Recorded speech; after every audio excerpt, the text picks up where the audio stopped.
now making raw vegan cheese. הדבר הראשון שעושים כשמכינים גבינה טבעונאית זה לשקר לעצמך. אנחנו לא מאמינים בזה, אנחנו מאמינים במשהו אחר. יש פה פשוט המון שקדים שנשארו מחלב שקדים שהוא איפשהו, שרון יכולה להראות לכם אם אתם רוצים. אתם גם יכולים להיכנס ללינק שנמצא פה למטה ולראות את הקישור.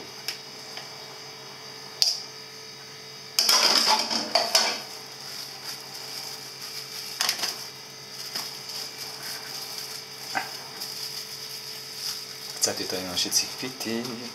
אל תספרו לה. היא לא נמצאת מאחורי המצלמה. אני מצלם את זה. אני מחזיק את המצלמה עם היד השלישית שלי. כשאתה מתחיל לאכול אוכל טבעוני, יש לך עוד ידיים.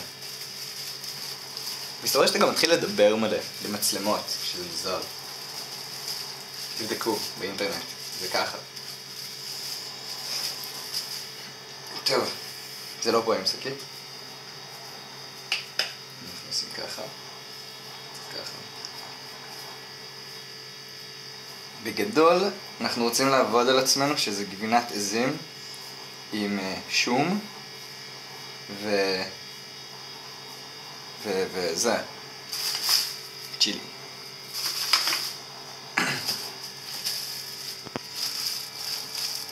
לא יודע איך להיפטר מהסדקים האלה.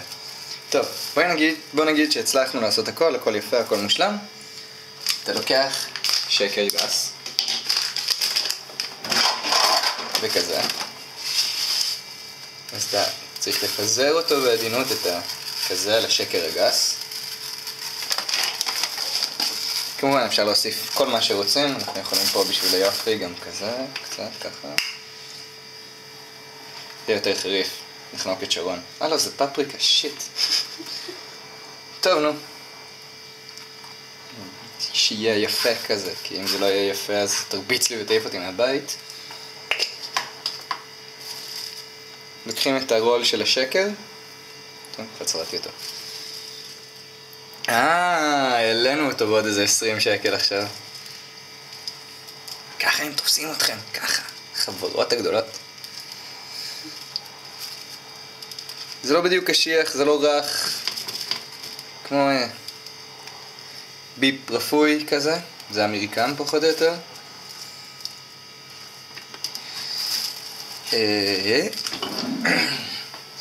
פעם ראשונה שאני מכין את זה, אז מניסיוני הרב הייתי ממליץ לשים את זה בניילון נצמד, או בכל ניילון נצמד, אם יש לכם כזה, זה טוב, אם יש לכם אחר, אז זה גם טוב.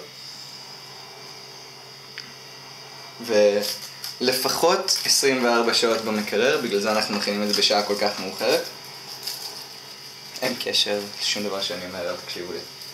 פעם ראשונה שאני מכין את זה,